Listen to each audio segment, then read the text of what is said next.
There'll be the other information management, the monitoring, the Sabbath, the Encyclopedia of Life. I see what you're saying. But is that Biodiversity Hub not SANBI or?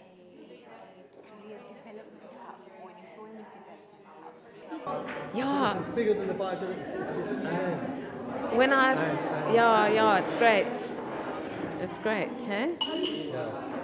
Yeah.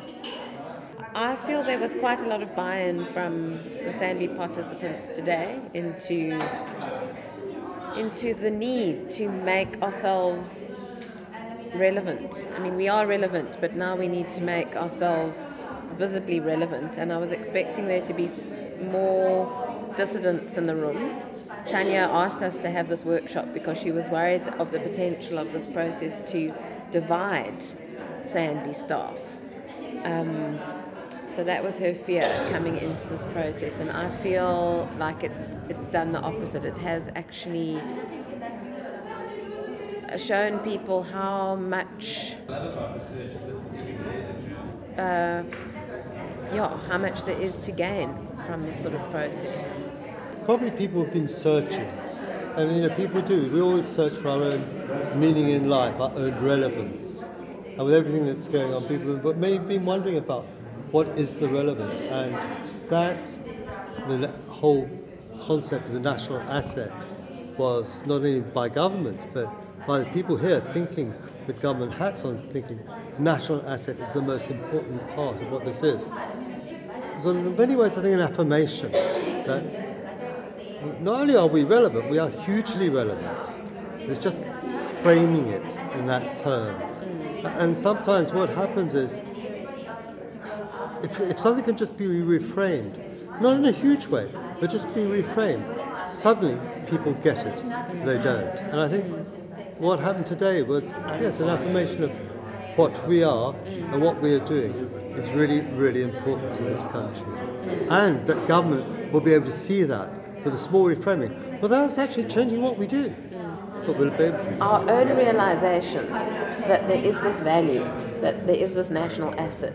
We've sort of been sitting on it, but not really internalizing ourselves, that in fact we have so much to offer to the development of South Africa through unlocking the potential. And I particularly loved today the slide that you created on moving people from fear of loss into hope of gain. And for me, so much about our messaging to date has been around fear of loss, and that's where we get stuck. And now how do we move through to the hope of gain? Because we've had so much doom and gloom. And especially, I mean, and we're amazing. I mean, even like with the World Cup, and take a totally different example. It's never going to work. Stadiums aren't going to be ready on time. It's going to be a disaster. And we constantly amaze ourselves, but we constantly get stuck. And I think with things like, in the bigger level now, things like climate change, it's all doom and gloom. Look at all these terrible things. And yes, that's what climate change is about. And I think that biodiversity has unwittingly fallen into that trap, whereas the upsides of biodiversity are immense. And let's look at that, and let's actually inspire people. It was said, it's an old thing, but I'd like to say it again.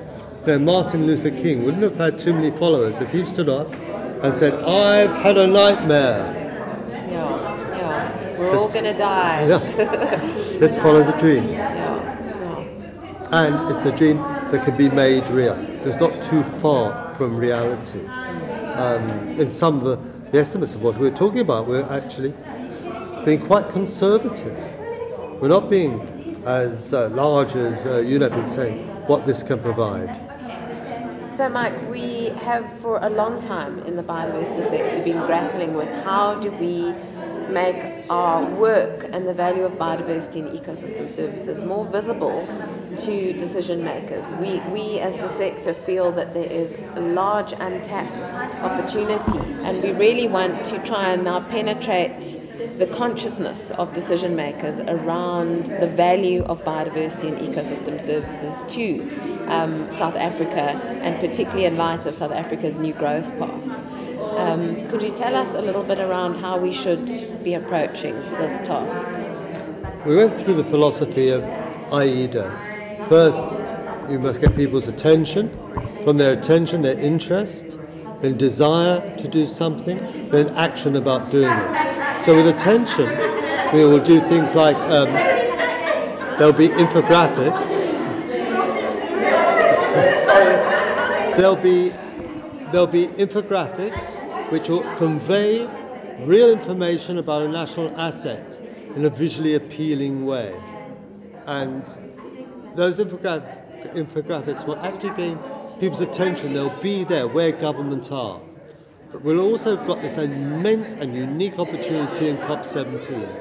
And we're going to take advantage of this opportunity with the Hive of Hope, which is that wonderful, large, 10-meter high, more 10-meter high Zulu hive, created solely through biodiversity, through materials, through plants that are endemic to KZN. And by being there with 192 nations there, what we're saying is that'll get international exposure, and by getting international exposure, we'll get local exposure. And those are some of the attention gathering devices. Then with interest, we're going to follow this through with through desire and action, through from publicity through to lobbying government people directly, through to if we can find a big name PowerPoint show like in Inconvenient Truth. There'll be a whole range of activities. Why there'll be a whole range of activities is because if you hear it from 1, 2 or 3 times in different ways, it really does come through. But basically those infographics and COP17 will actually open the door, and then that lobbying, that individual connections can actually then convince people, convince Treasury and others separately. We have to create that new climate of saying, do you know what, we have problems, biodiversity could be an answer. It's not another problem, it's a potential answer. And then they'll hear specific cases in a different way.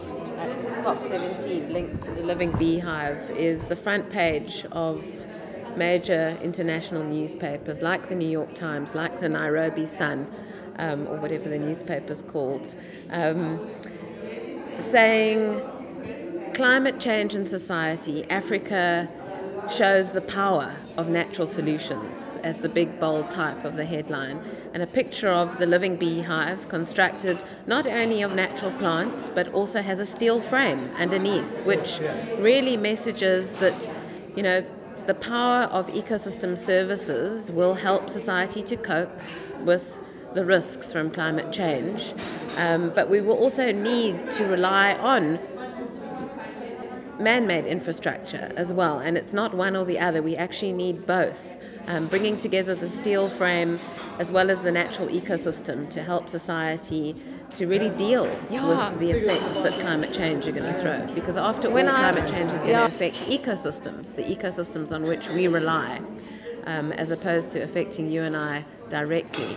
And so how we manage our ecosystems and how we make decisions around nature will have everything to do with whether we go forward. I think you're absolutely right, Kristal.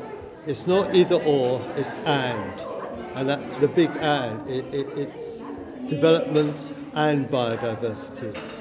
And just to say finally, I mean, the baseline that we've come to agree on, powering the green economy, really just puts that together. It is about the green economy.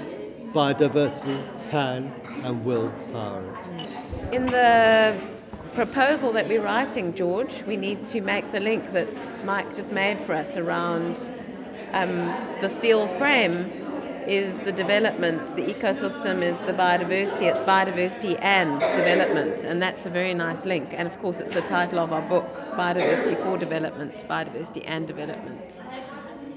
Okay, are we off the hook now? Thank you.